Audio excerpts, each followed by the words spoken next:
I want to thank you all for coming and wish you a good afternoon and introduce myself. I'm Susan Derwin. I'm the director of the Interdisciplinary Humanities Center, which is where you are.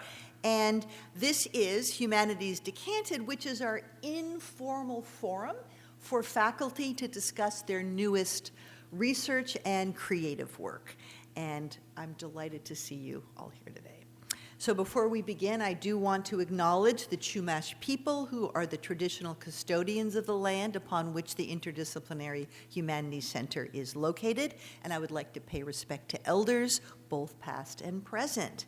And now, with very economically, I am just delighted to introduce today's interlocutors. We have Professors Melody Jue, Zach Blas, and Jennifer, is it Ray or Rhee?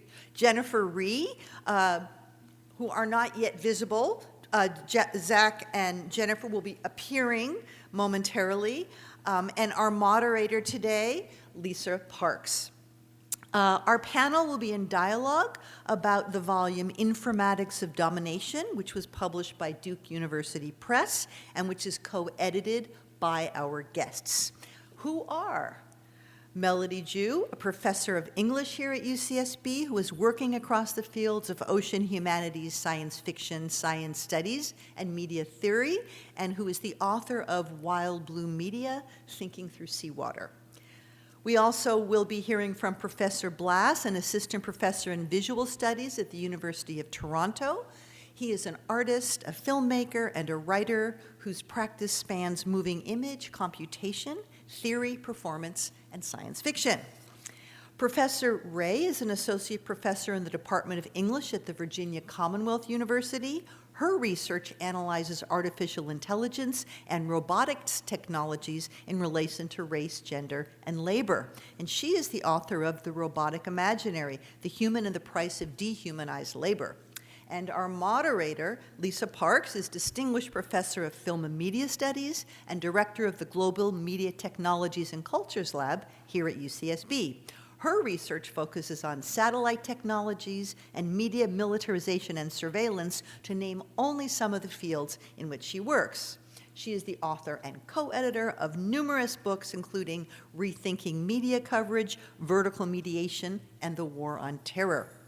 And now I'm going to turn the microphone over to Melody, who is going to give a brief presentation of the book, and then after that we will have a discussion among our panelists and then open up the conversation to you, our guests, so that you can ask questions and share your thoughts. So now please feel free to continue and to enjoy the snacks and drink during the event, and welcome, Melody.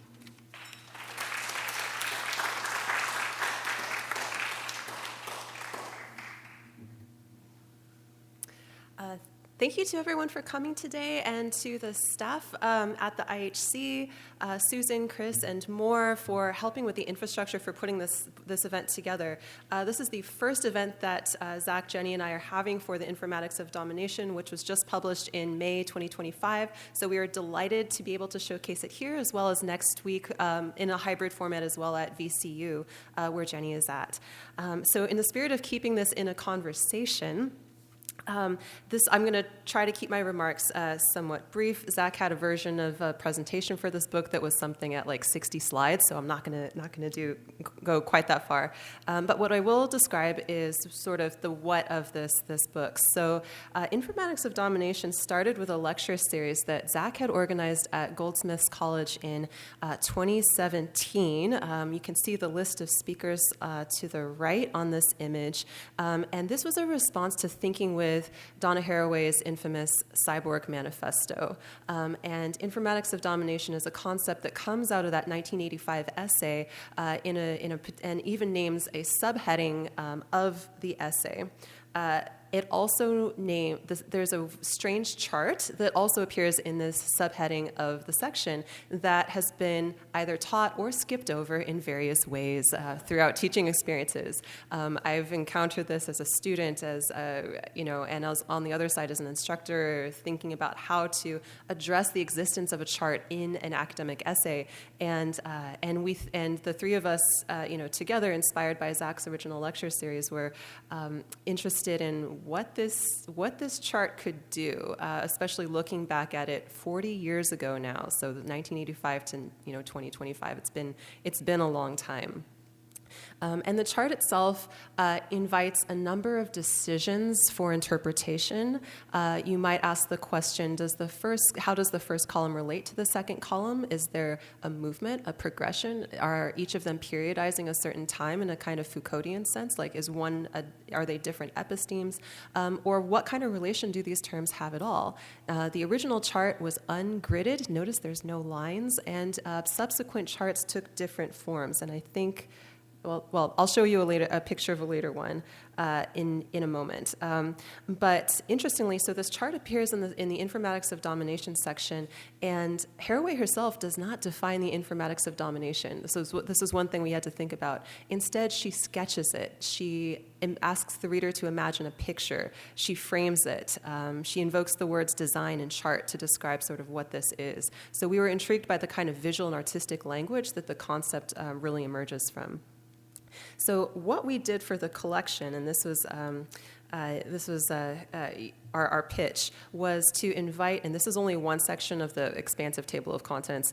We invited a variety of different contributors that we were, attempted to balance across fields and global geographies to take one line in Haraway's chart. So I'll go back to this for now. Take one line in Haraway's chart and write a short piece on it and make the decision to either keep the two terms and address the relation today, or to give them the option of adding a third term. So what would a third term look like that would continue out, say, representation from simulation? And the very first essay in the collection, which I'll show in a minute, is from Rita Raley, my colleague in English, who wrote a fabulous essay on generative AI. So generation as the third term from representation simulation to now generation with generative AI imaging. So that was our pitch. Originally, we had thought, asked the contributors to think of a single line in a way that would periodize the present from their own voice, but gradually we kind of shifted away from periodization, like emphasizing periodization, and sort of let the individual authors see what they wanted to do. And so the different pieces we got ended up taking on a variety of forms and genres. So if you dip into the collection, there are essays, there are short fictions, there are dialogues, there's a script from a video game play, sort of. There are others that incorporate snippets of dialogue with an AI trained on African oral histories. There are African American oral histories. There are other pieces that are there's an annotated poem. We really tried to encourage the writers to take things in a direction that was interesting for them. Now, the one term in the chart that we felt had a particular amount of weight was the last term, white capitalist patriarchy, informatics of domination, for a couple of reasons. One is because it encourages a kind of back reading of the entire chart against itself, because it's the last term in the chart, as you'll see here, but Informatics of Domination also names the section in which the chart appears. So we agonized over who to invite for this entry, and our solution to this problem ended up being, why don't we invite more than one person? So that expanded from 1 to 3 and eventually ended up at 7. So the Informatics of Domination, white capitalist patriarchy, Informatics of Domination entries are interspersed throughout the table of contents. And so in this screenshot of the first 2 pages of the table of contents, you can see two of them here. And the first one by the collective Rita May is, I think Zach might talk about this a bit later, but is notable as a sort of parable, like a sort of new parable of a sort of feminist worker figure for today. So one thing I did want to include this difficult to visualize screenshot of the table of contents we were working with as editors, so you're not supposed to be able to see it because it's too much. So if we forget something today, we all have our TOCs ready to reference just in case we can't quite remember the dyad that a particular author was working with. So I'll showcase a few examples now of what these entries look like. So this is our fabulous introductory essay by Rita Raley.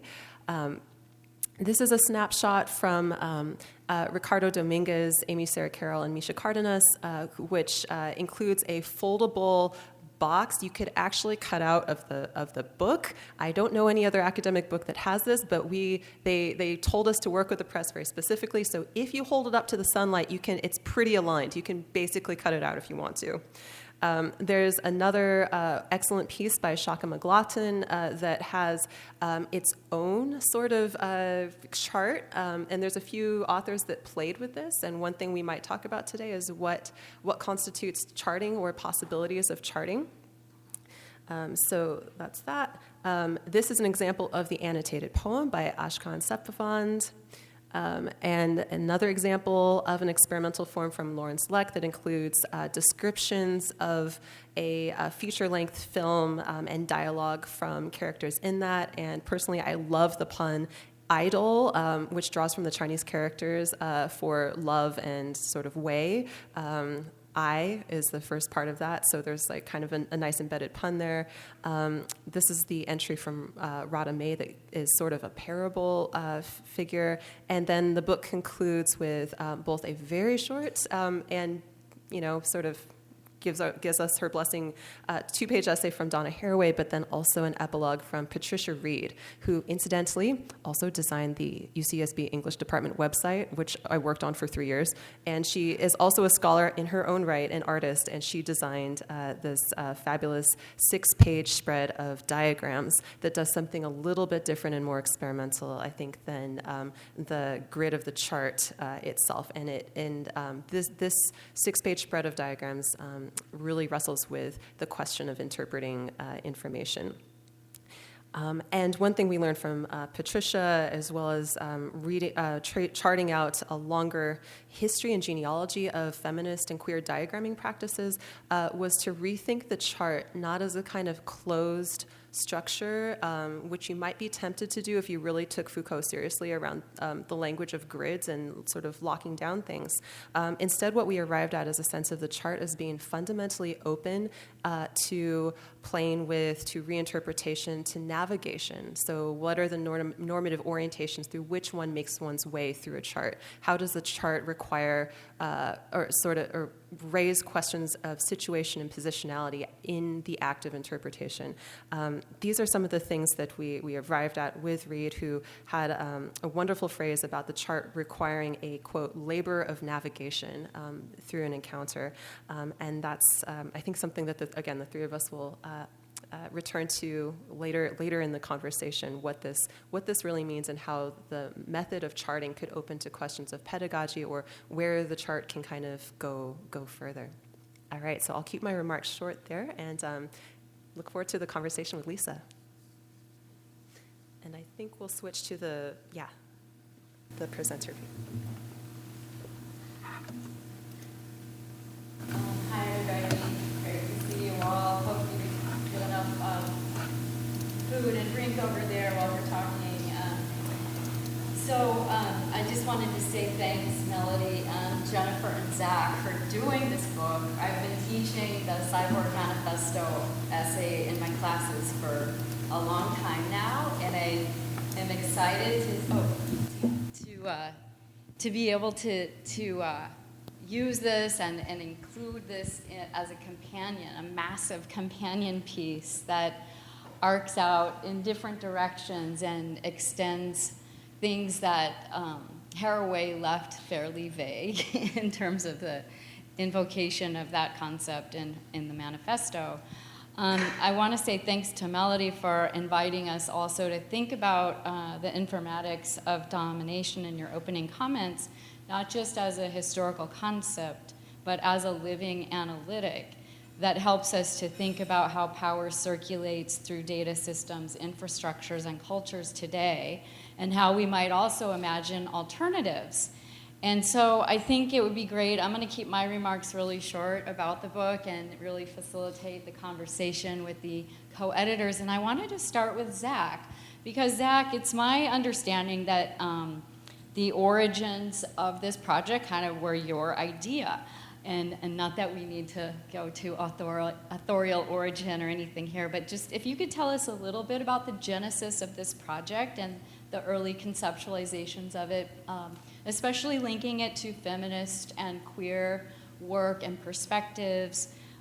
How did the three of you begin working on this project, and how did it bubble up for you, Zach?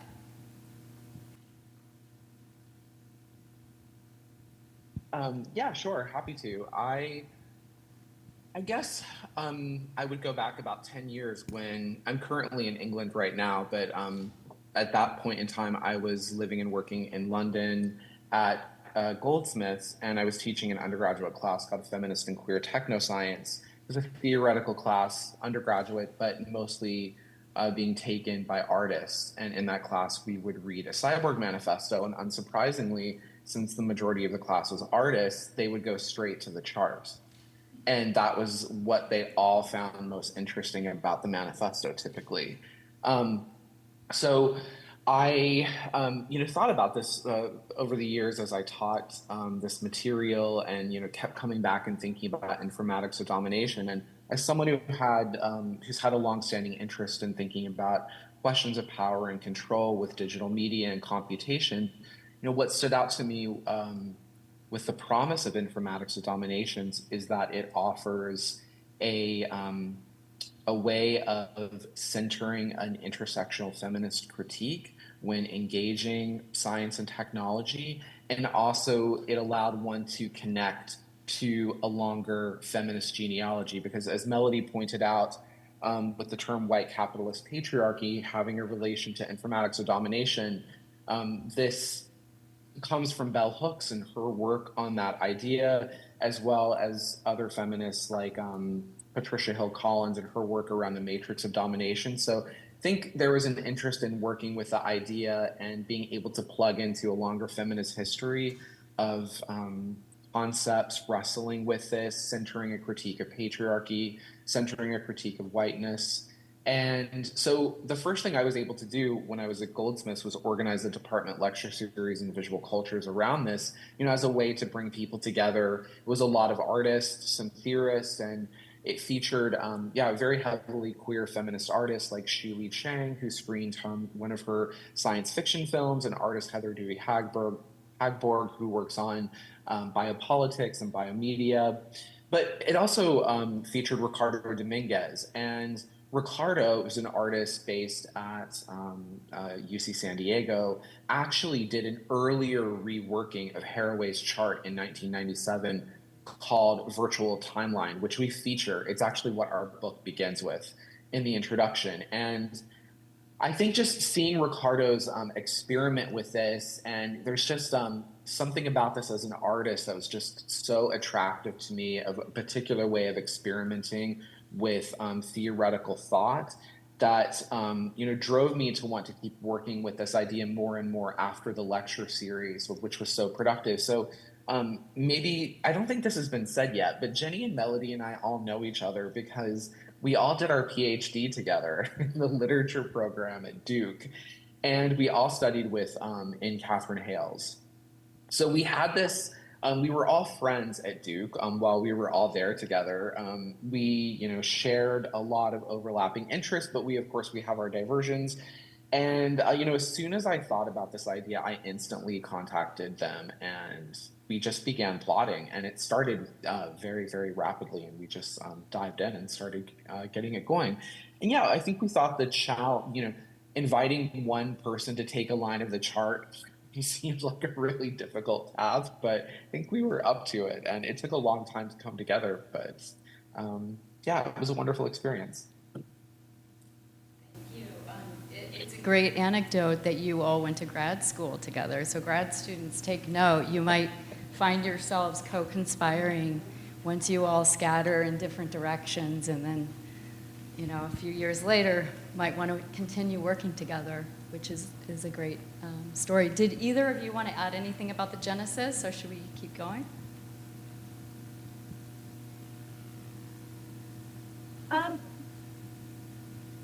One thing that maybe kind of relates to both kind of Zach's remarks about the genesis, but also something that Melody said, which which I forgot about, but Melody said that, we started off really kind of thinking about inviting contributors to periodize the contemporary moment, right, or periodize the present through their engagement with their terms in the chart.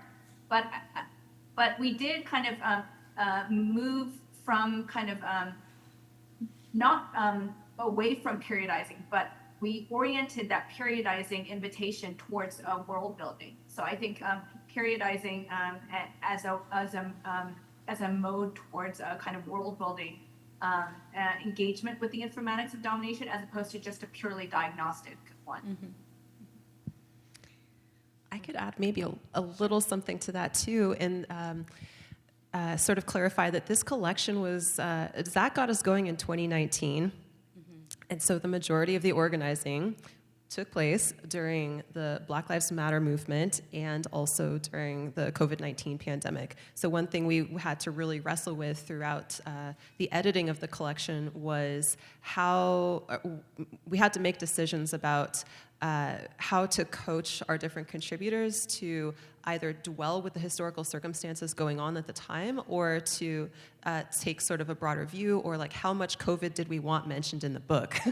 Because otherwise you end up with a kind of more homogenous collection, and one that is of its moment, but one that maybe wasn't what we were aiming for in terms of how it could travel over time, especially as sort of a companion piece to the teaching of the Cyborg Manifesto in the long run. So if you read through, you'll see certain entries that do have those historical markings, but we did work hard to sort of give that a recognizable but light touch, so that not every entry was a COVID entry.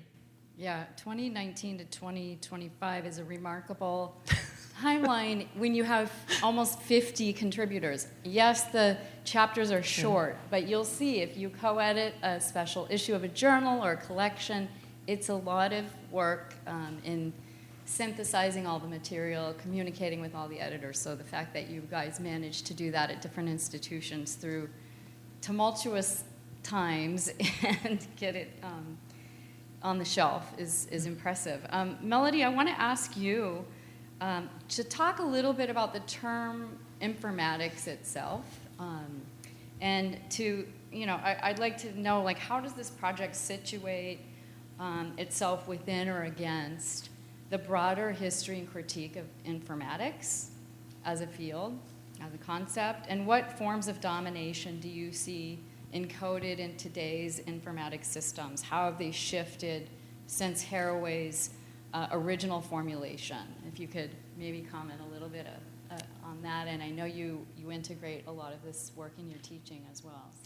Yeah. So these were all questions that we tried to map out in the introduction. So in addition to the sort of OED deep dive into where informatics comes from French, German, and Russian variants in the 19th century, informatics also names a number of departments that could call themselves computer science, but don't. Sometimes they call themselves departments of informatics. And so one thing we looked at was like how those departments define themselves, and this includes definitions like informatics is simply the study of information processing. But if you take just that, you can tell what's left out already. What's left out is the for whom, to what ends. This is the broader cultural, political, social context in which and the funding for why informatics is seen to matter. And so one thing we trace in the introduction is a little bit of that history, complemented by Haraway's contemporary and all three of our mentors, and Catherine Hales, who's also defined informatics as, quote, and I had to pull this one, technologies of information and the biological, social, linguistic, and cultural changes that initiate, accompany, and complicate their development. So really concisely, information technologies and people together that are responsible for creating their intentions and uses. And so, I mentioned earlier that being very aware of the fact that the Cyborg Manifesto was published 40 years ago now in 1985. And so, of course, a lot has changed. I think that one thing the collection does is try to map what has changed, but also in ways that aren't just about telling the story of what has locked down or gotten worse, but also what kinds of points of artistic imagination and resistance have also co-evolved with forms of technological domination. So it's not all the story of sort of the big tech companies. There are lots of other smaller and I hope more surprising stories that course throughout the collection. So some of these changes you can map in terms of looking at which entries pick a third term and which ones do not. So some of the third terms I can read are generation, procrastination, body burdens, automated environments, war as big data. Other third terms are algorithmic care, composting, or visionary fiction.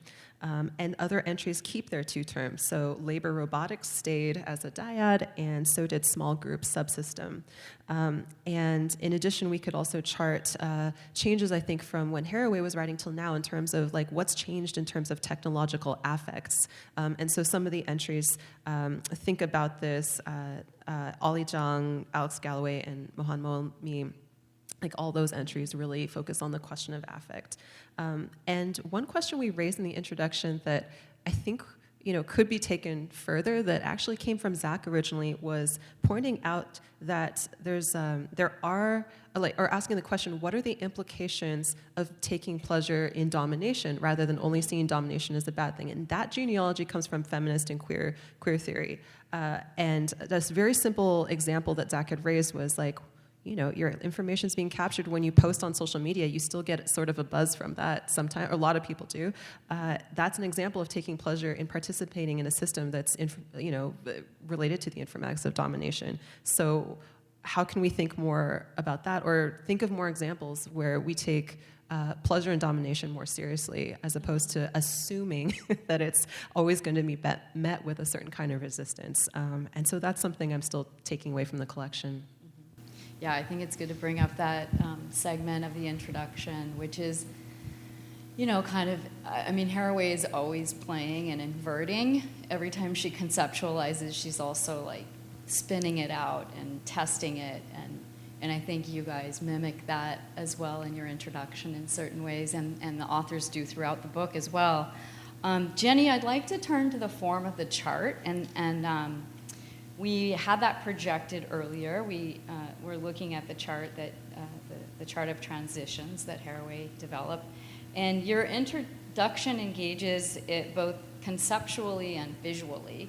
So could you talk about how Haraway's original chart of transitions, which is a non-linear comparative grid, shaped your thinking about the book's structure, about its aesthetics and its methodology? And how do you think contributors either subverted or expanded that form in their chapters?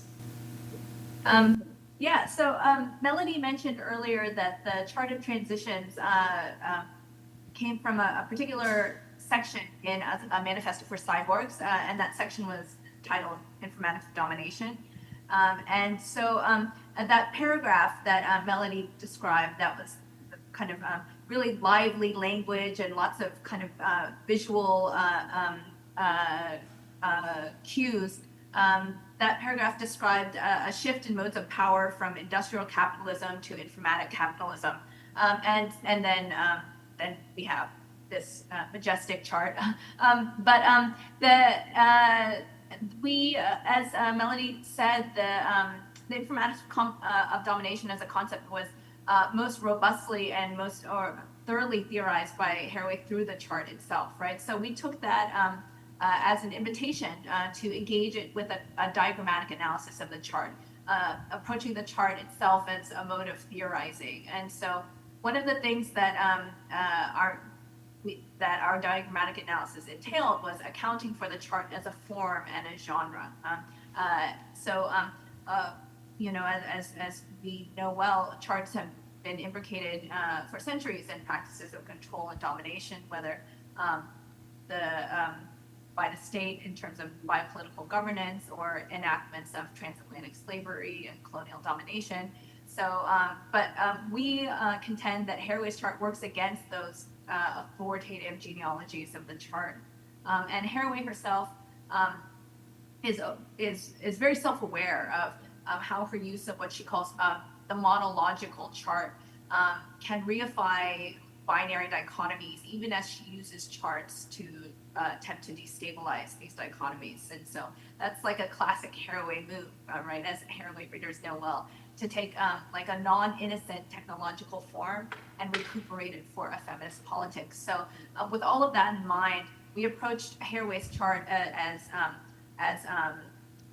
Melody and Zach mentioned, as open and unfinished, as kind of mapping power dynamics in order to insist on the possibility of changing them. And that kind of insistence on the possibility of change and attention to kind of liberatory futurities that comes from the intersectional feminist and queer genealogies that Zach mentioned that we kind of drew from. And so we were, I think I have to give a shout out here to Sam McBean, who is a feminist and queer theory scholar. And McBean wrote this wonderful article called Feminist Diagrams, which essentially examined the role of diagrams in feminist theory.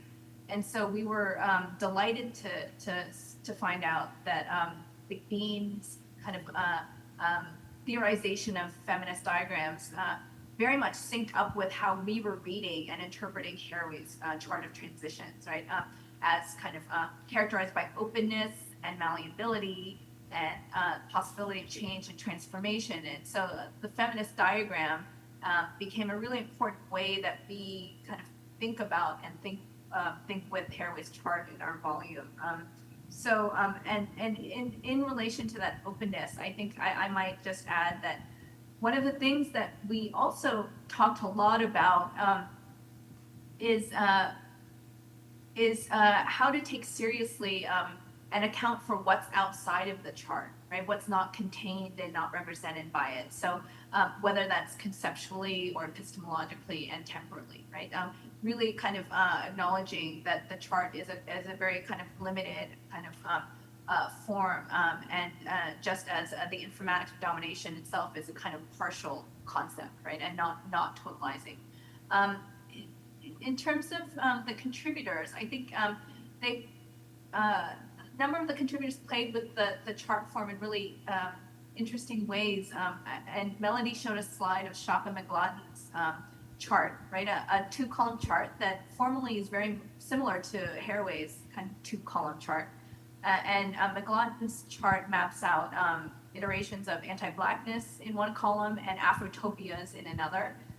And Jennifer Hamilton and Astrid Nimanis created a list in their entry. It's a list for composting emergency. And I've been thinking about this a lot lately, about how the list is essentially a one-column chart, right? So I've been thinking about, well, how does the chart's mode of theorizing change when we move from two columns to one column?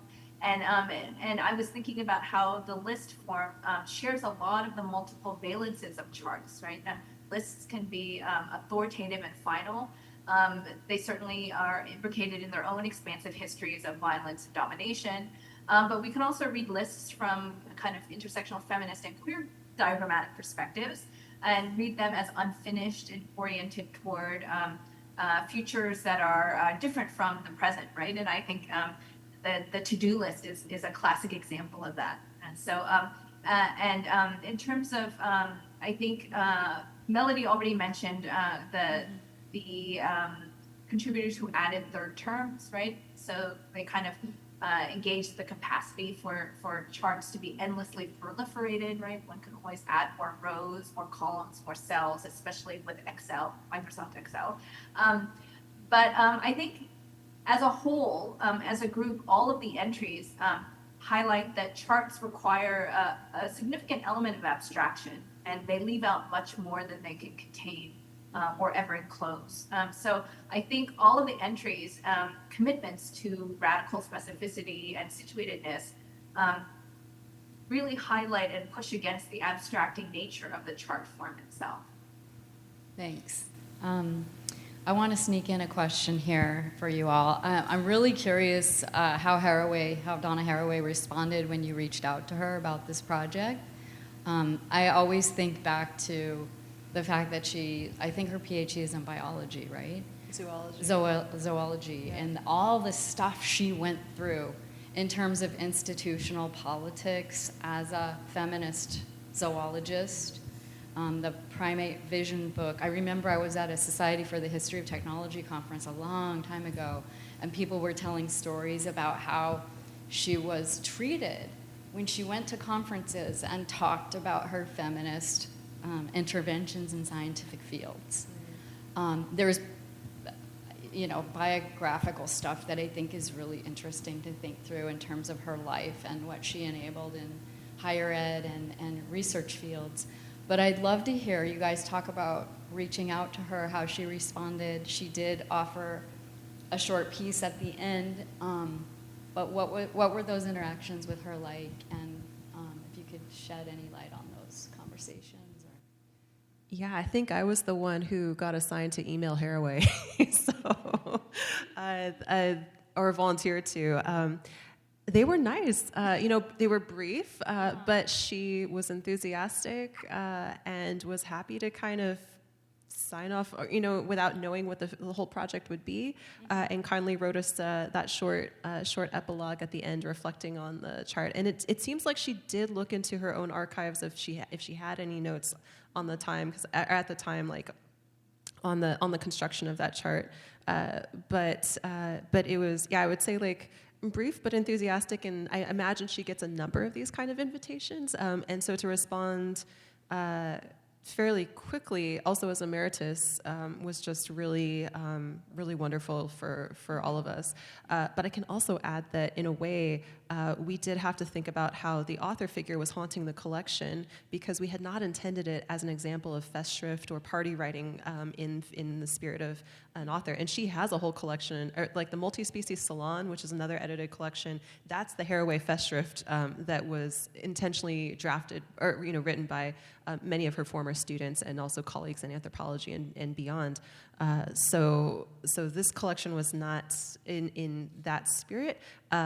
And some of the things that as editors we negotiated were what to do with the citations of Harawavian language throughout. So sometimes we kept noticing that contributors drifted towards quoting particular moments in the Cyborg Manifesto. So the translation of the world into a problem of coding was one that came up a lot. But one of the things that gets neglected in such a citation is the broader context of the quotation, which is that Haraway was actually parroting people who said that. So she wasn't saying the world is now code. She's saying people are describing the world as code, and there's a problem with this conception. So that was one moment. And then, of course, the major figure was the cyborg itself. And so we noticed some contributors tending to drift towards, sort of bringing the cyborg back into the picture as opposed to shifting attention towards the informatics of domination, which was what we really wanted to highlight in the collection. So that was also a challenge to negotiate too, like how much the cyborg as a figure was haunting the collection. And we did allow it to come up in a few parts, but we also, as much as we were trying to make it not a COVID-19 collection, we also wanted to make sure that it was fully focused on the informatics of domination and not just a kind of version of cyborg writing, because there's been a lot of celebration and thinking with that figure in the last 40 years. And so we were trying to pull out something a little bit different. How many people here have read the Cyborg Manifesto? A few people. If you haven't, no, nothing wrong with that. But in reading this book, it's helpful to look at that piece alongside it and relationally. And I also want to mention that Professor Chela Sandoval, who is in the Chicano Studies department on our campus and has worked on our campus for quite a long time, was a student of Donna Haraway's. And her book, her dissertation turned book, Methodologies of the Oppressed, is another great companion piece to the Haraway Cyborg Manifesto, as well as this. And she is also just a wonderful person to talk to about the constellation of work that we're talking about, too. And I wanted to mention her because she is cited in your book, too. She is. Yeah, Anna Pinto cites her. And actually, I'll say briefly, too, that the Anna Pinto essay in the collection we think is maybe one of the or I think is one of the best homages to Haraway, not because it uses her language, but because it has certain stylistic references. So it takes the form of a short 5-act play in which Chela Sandoval is, makes an appearance as a character, along with a couple others. And one thing that's so amazing about it is that it takes place in a museum and invokes the diorama, which was so important for Primate Visions, which was Haraway's second book after her much tamer Crystals, Fabrics, and Fields, Metaphors in Embryology. I think I'm missing something in the subtitle there, but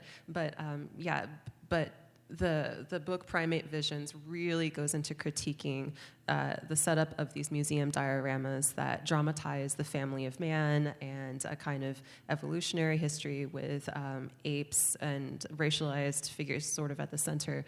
So if you're interested in that kind of genealogy, I think that Anna Pinto's entry is just a really on-point call out to Haraway's work. I think we have time for one more question, maybe for all three of you, and then we'll open it up to the room for Q&A. One of the striking features of the book is the way that these patterns emerge across the many contributions, and you've alluded to that already, all of you in your comments. Sometimes these patterns are kind of explicit, and sometimes they emerge in kind of a subtle resonance. And as I was reading, I noticed themes around like toxicity and orality.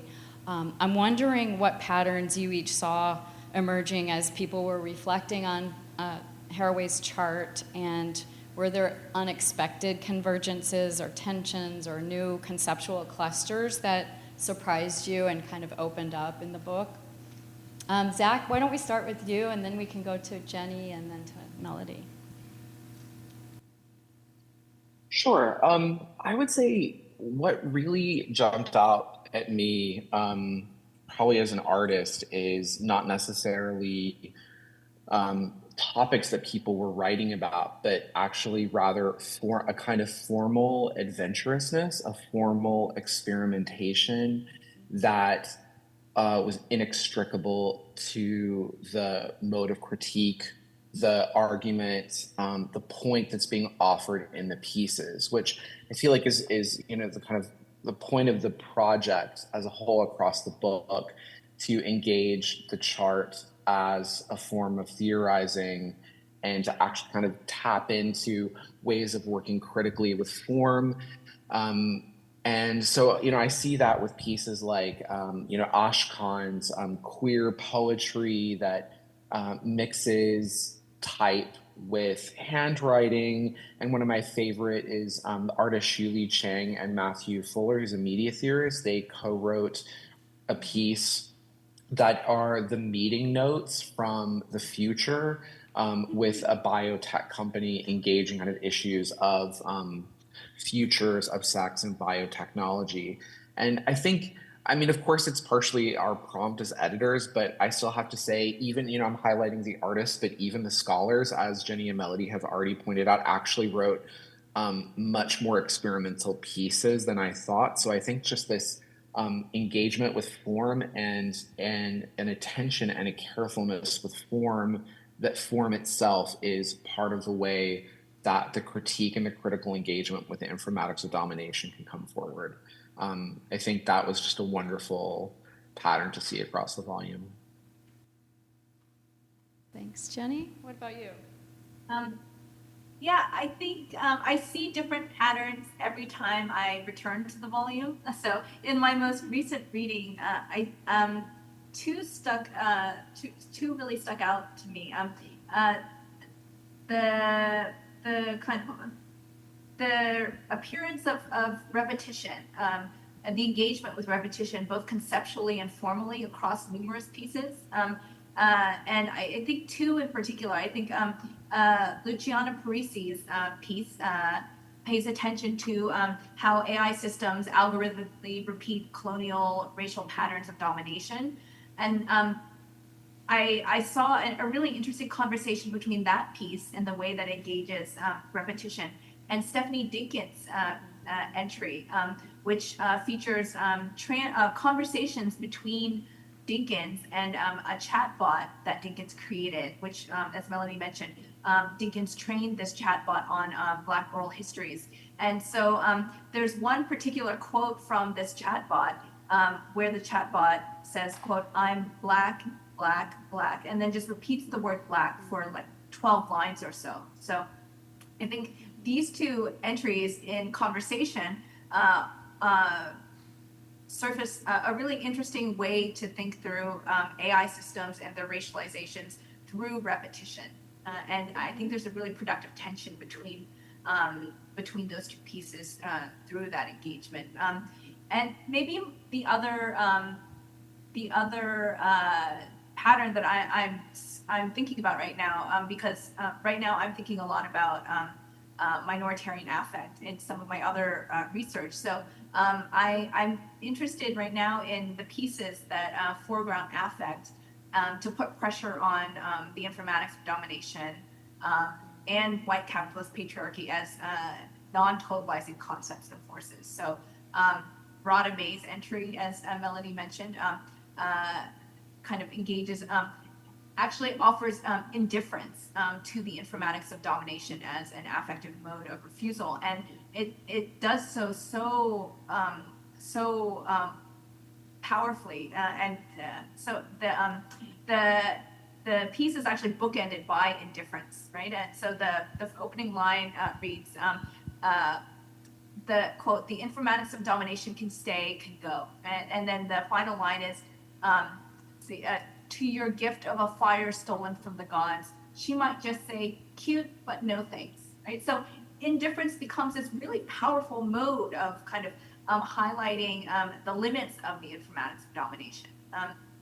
So I think there are a number of entries that other entries that offer like affect in really interesting ways, like Clarissa Lai's speculative fiction, which starts off in a wet market with a human protagonist who's completely beaten down by the daily mechanics of surviving, but then undergoes this journey, and by the end of the story transforms into this mysterious and majestic avian creature, and who now can exist outside of linear temporalities and its associations with racial capitalism and colonialism. And so by the end of the entry, the protagonist is completely energized by the possibility of mischief, right? And so I think, Madison Moore's entry as well kind of engages affect in a really interesting way, as kind of through this engagement with Black, queer, and trans fabulousness, which Moore describes as joyful and defiant refusals of systems of domination. So I'd say repetition and affect right now. Great, thank you. I think from your comments we get the sense of a commitment to formal experimentation, which is like an exciting thing in a humanities book, and also an experimental ethos with regard to issues of repetition or affective formation and engagements. Melody, what about you? We'll open it up for questions after this. I'm happy to build on this. So I'll mention too that all three of us work on science fiction in different ways, and so, but even if you just pull that out, that is probably 8 or 9 entries. Within those, one of the patterns I was very surprised to notice is that 3 different authors gravitated to the figure of the scavenger bird. So, and they were all science fiction. So I'm going, what is happening? Like, is this the apocalypse? Is this the figure we return to in the apocalypse? Is the scavenger? So there's the Larissa Lai piece that Jenny mentioned has sort of a becoming crow. So corvid is the play there. There's another one that Kathy High writes that is also about becoming vulture, and then a final one that is a reference to a Justin Shoulder artwork that is also co-authored with Ashley Farrow Murray, so it sort of takes the form of an interview. This one also has a figure of Carry On. So for what it's worth, that surprised me. Another pattern in the collection I was really happy to see has to do with pedagogy. So multiple authors reflect on teaching as a moment to theorize.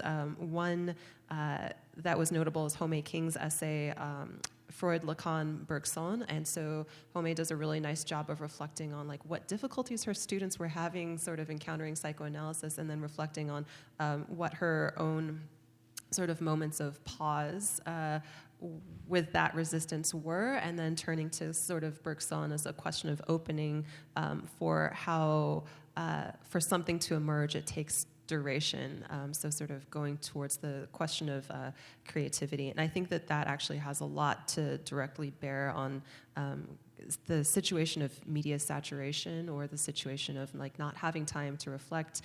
In English, we were just at a talk yesterday by our new hire, Valerio Amoretti, who was talking about the importance of reverie for creative inspiration, and also that which happens as your attention drifts from reading.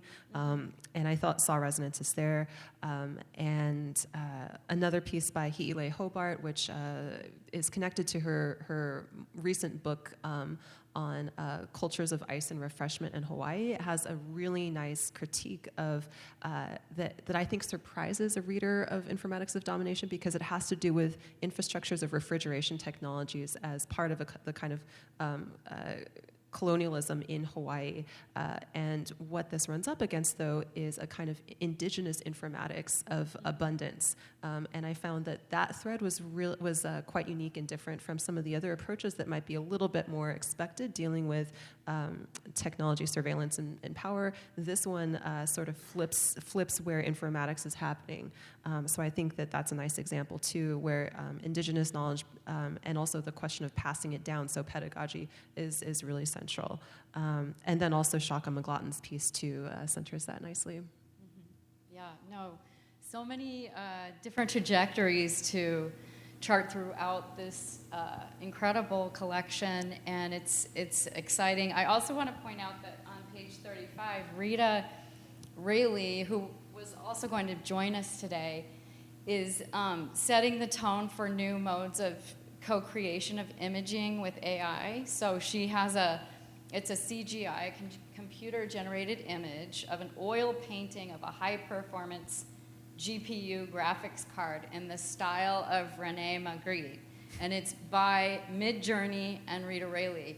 And I think that also, just the caption of that speaks to the kinds of co-authorship we are having to think through in this moment of co-creation with different AI tools, and the kind of collective reflection within the university and beyond about what it means to create with technologies and machines, not just now, but historically as well, which is what much of her work is really about.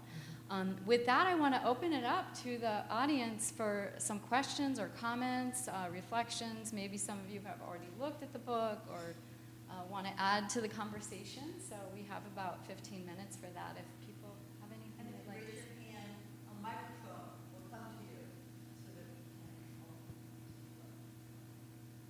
don't be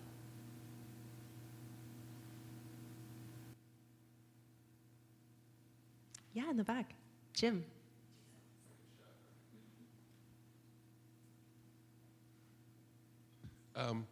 Yeah, I'm sorry I had to come late, but was really glad to be able to hear from the editors. I want to ask the question that I always love to ask people who have just finished an edited volume, which is, what do you wish else you would have been able to include but couldn't because of the constraints of, as this volume, it sounds like, was surviving COVID with the rest of us? What more do you feel like this volume set up to be able to include? Were there sort of pieces where you sort of thought like, oh, this would be a good fit, and it turned out there was even more there that you could possibly squeeze in? Yeah, I'd be curious. Like, what's the B-side? Yeah, so I'll offer a short response while Zach and Jenny think about this, because it's a good one. And, this is being recorded, so I can't spill too much tea. But I think one constraint of working with a chart is that you're really locked in. So if somebody drops out, you can't just skip it and move on. You got to fill that. And so we had a lot of we had challenge, especially during COVID, getting pieces. 1,500 words doesn't sound like a lot, but like when you go to write that, it's actually like stuff matters. Like it's got to be all meaningful material, and there were a couple we had to chase people. There's a lot of email with this kind of collection, and so if you multiply email times, 50 contributors, then it's a lot. And we didn't do the thing of splitting the labor for this. Like, we really edited every piece with the three of us. So it's been through multiple rounds of feedback with all of our eyes. So that was one constraint. So in terms of more that we could have fit in, I mean, I think we packed it with taking liberty with the white capitalist patriarchy, Informatics of Domination as a line by solving that, by proliferating it. I think, things we were really trying to do was get, try for a global distribution of perspectives. And so South America was one that we wanted, I think, a little bit more of. And there could have been other regional efforts too, but I will not say, another backstory to who said no, is we were sort of trying to balance the collection and see who was interested in participating.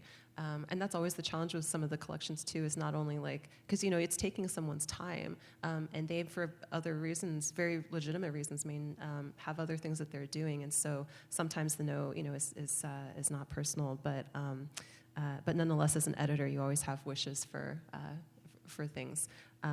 But it's a large collection, so which is such a scholarly thing for a highly influential but small essay. And I think for the grad students, if you go on Google Scholar and check the citations on Cyborg Manifesto, it's probably in the 40,000s, something like that.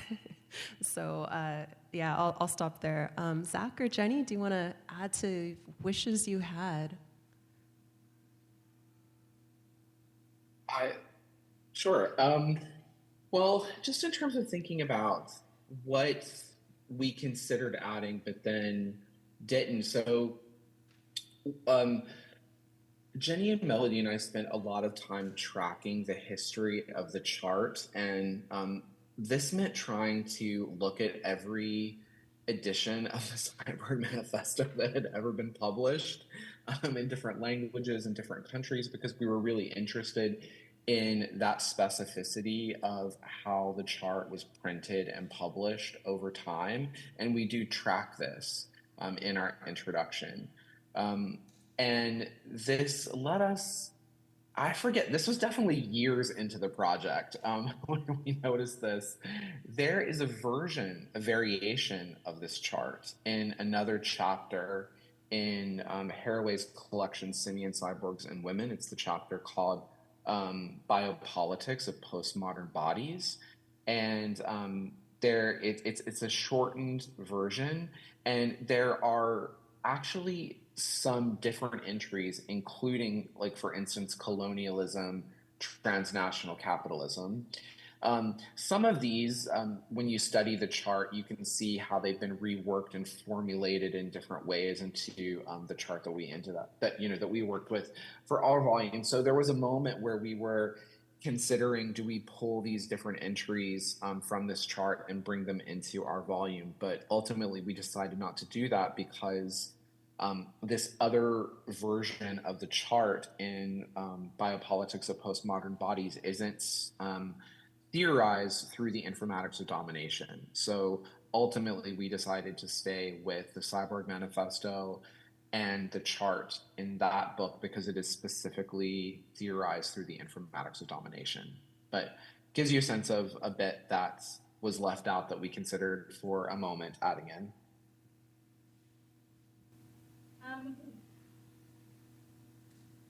I think one of the things we deliberated on a lot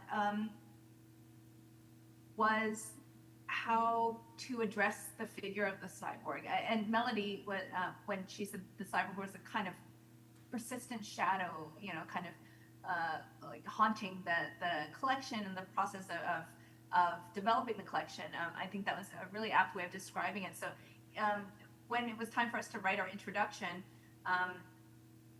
thinking about, okay, how are we going to kind of contend with the figure of the cyborg and its considerable kind of presence, but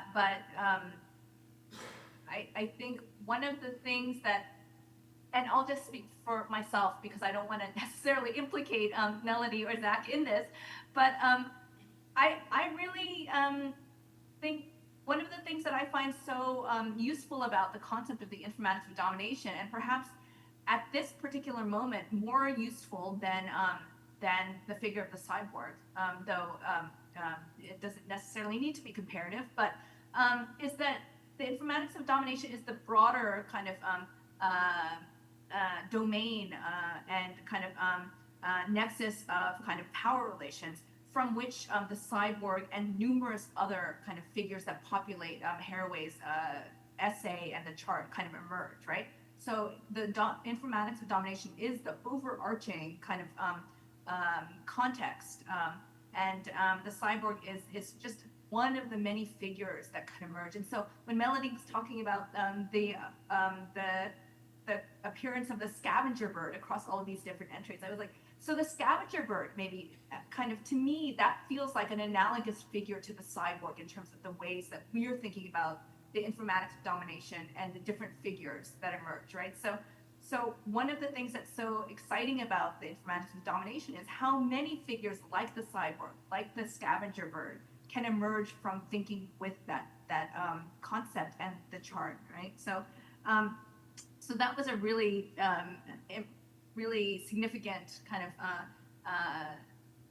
of deliberation with all these different possibilities that we were kind of musing over. But I think one of the things, given the kind of context of the work during having done so much of it in the pandemic, maybe rather than answering the kind of shadow or the kind of the B-side question, maybe more obliquely, I'm going to say how kind of, I guess, kind of lovely it was to be in conversation with, our 50 or so contributors throughout the pandemic when there was such a kind of sense of isolation, right, in a lot of ways.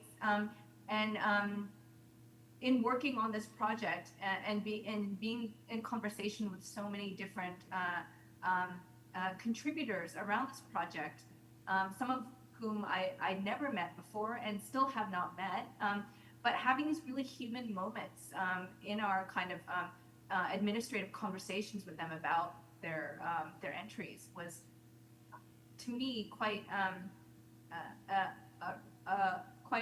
kind of important part of the process of putting this collection together. Thank you. Any other questions or comments from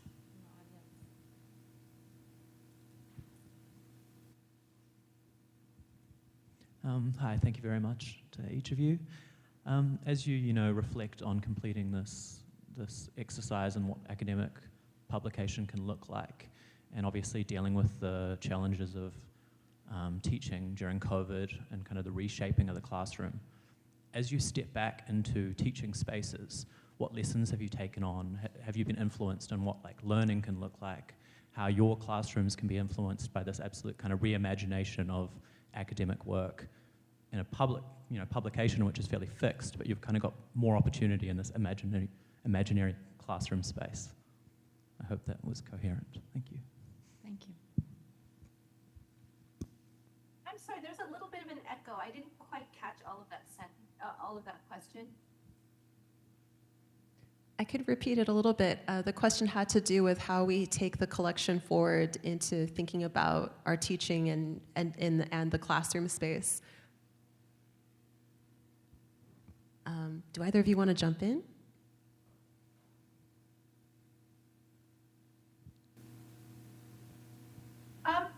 Maybe I'll start. One of the things that I've taken with me, in addition to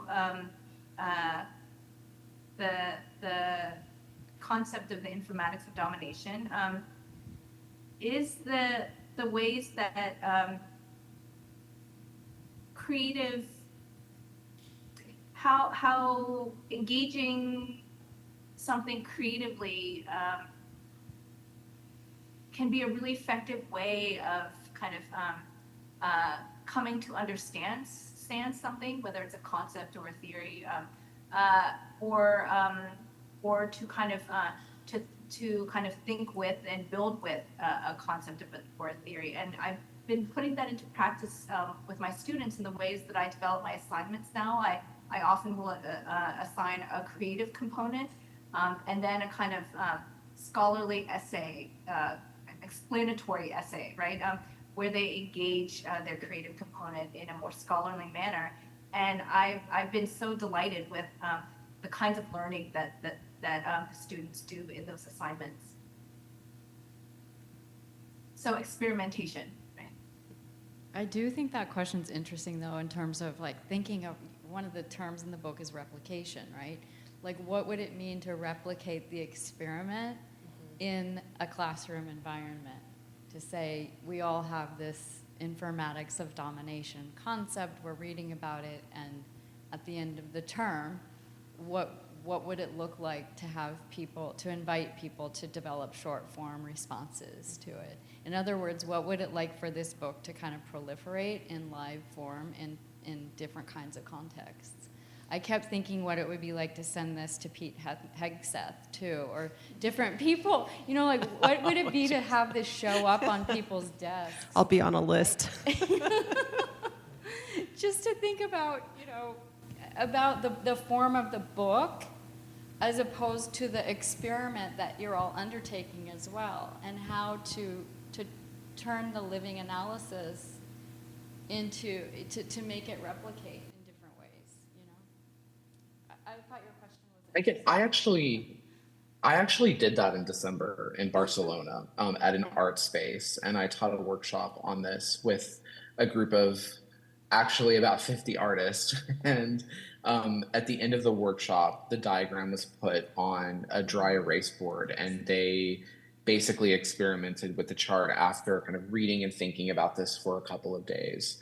And I think what was so interesting about doing it in Barcelona in Spain was, of course, it's a different context from our own, even though our volume, you know, is very transnational and global in its reach with contributors still. And of course, some examples are eluding me, but it was a great experience. And of course, there were very different responses, and the kind of also like regional reaction I found really interesting and compelling. Lots of drawing. I mean, just really prompts so much experimentation. I mean, the other thing I would say that I really value in this book is that it can be example of teaching that artists can theorize. And, you know, someone who I often teach classes that are very theoretically heavy, but they're often taken by artists doing forms of artistic research. I think sometimes artists, there's a kind of nervousness about engaging with theoretical writing because a young artist might think it's only the place of the academic scholar. And of course, historically, we have a long tradition of artist writing that is deeply, richly, experimentally theoretical. Artists have always theorized in text as well as other forms, mediums, media. But I think this is just a great example that students can experience where they can see artists actually engaging in modes of theorization in a variety of modes and formats. And I might just add to that we always envisioned this volume as enacting a pedagogy not just within the university but beyond the university and beyond the academy, right? So a number of our contributors, you know, are part of our parts of these really rich intellectual and artistic communities that are outside of university institutions, and that's also a big part of the readership that we were speaking to. And so if we're thinking about pedagogy, I think it's both in the classroom but also outside of the university. Yeah. Did you want to say one thing, and then we probably have time for one more question? Yeah, I'll jump in briefly here. I mean, one of the things I learned from Zach, like way back years ago in graduate school, was in a cohort that allowed someone with a literary background to be next to an artist in a weird sort of hybrid theory program was the question, well, like, why choose what form? Does it have to be an essay? What does your inquiry want to be in terms of its formal nature? And I hope that Informatics of Domination is something that contributes to that in places that include arts contexts as well as in disciplines that have traditionally defaulted to the essay, which we're now running up against a crisis again. A crisis of precisely because of the Informatics of Domination with AI writing. So if this can generate different kinds of assignments that also include the generation of diagrams or lists in response to a particular concept as a way of sort of getting outside of that default mode, then that would make me incredibly happy. Great. Any last question or comment before we wrap up this afternoon? Would you like to? Really intrigued by what Jenny was saying about the affective responses she was noticing to the Informatics of Domination in the pieces.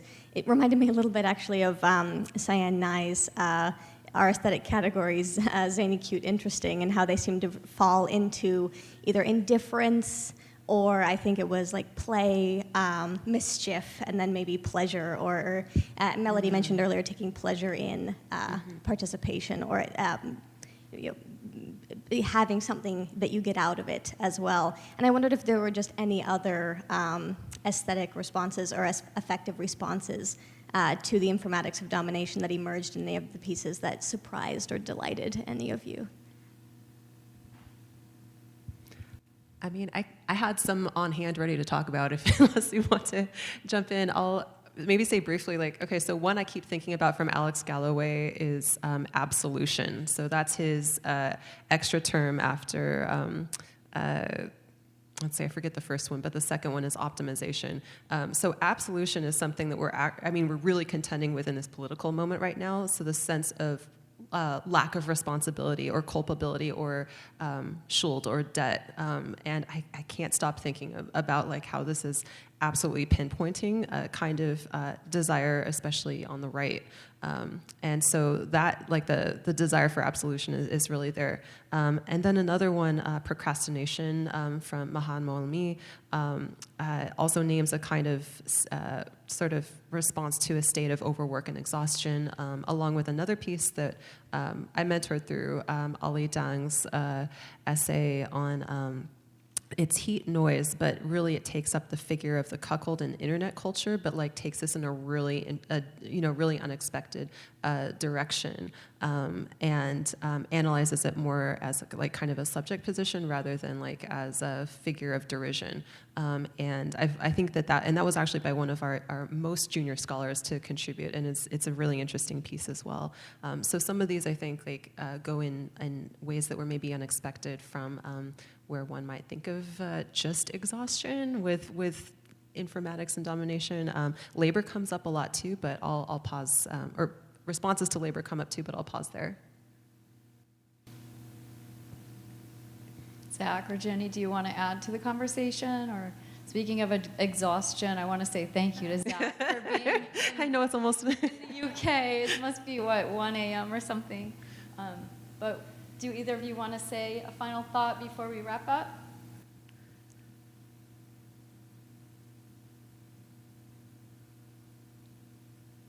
Maybe not. I think I guess we're good. Okay. The chart is open. The chart remains open. Thank you so much for this incredible book. Check it out, Informatics of Domination. And thanks to Susan for hosting, and for all the IHC staff for hosting us and supporting the tech and everything. Thank you. And thank you, Lisa.